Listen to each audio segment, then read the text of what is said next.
Hi, welcome to Christian Leadership Reflections.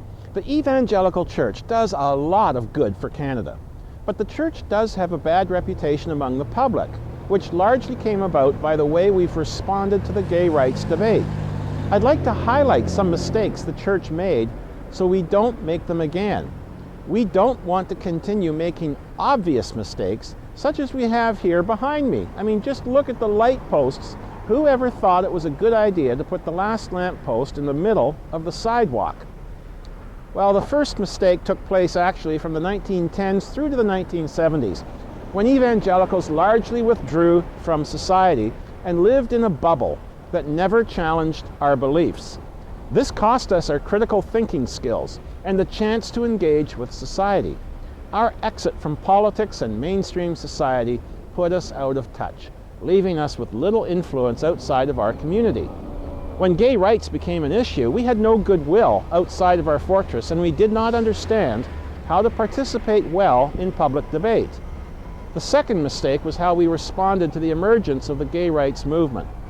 The way we responded reinvigorated the gay movement's call to action, securing national media attention they were unable to get on their own. We became a symbol that supported their claims of oppression. I've found no indication that the evangelical church ever thoughtfully addressed what its strategy should be from a sociological or a biblical theological perspective, such as why we treat one sin any different than another when all sin bears the same consequence.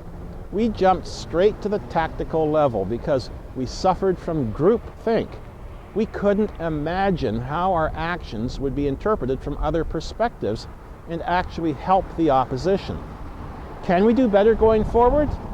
Which hot issues today demand more theological reflection? Another mistake we made was assumptions. Both sides thought the other was more powerful, and we both felt forced to escalate. Sarcasm that gay activists used against evangelicals played into our fears, so we didn't see it as sarcasm, but rather as evidence of the validity of our concerns. An example of this would be the placards carried in gay parades that said, "We're here to recruit your children." Misunderstandings have kept the war going. Because we didn't talk with each other, neither side knew the other. In the future, evangelicals would do well to talk with our adversaries. There would still be disagreement, but maybe less hostility and more likelihood of a good solution.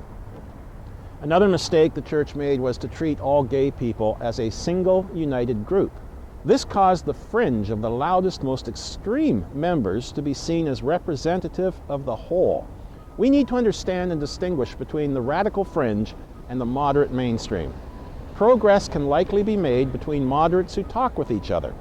Even if a completely satisfactory solution isn't reached, we may end up with at least a livable one that would reduce the potency of extremists on both sides.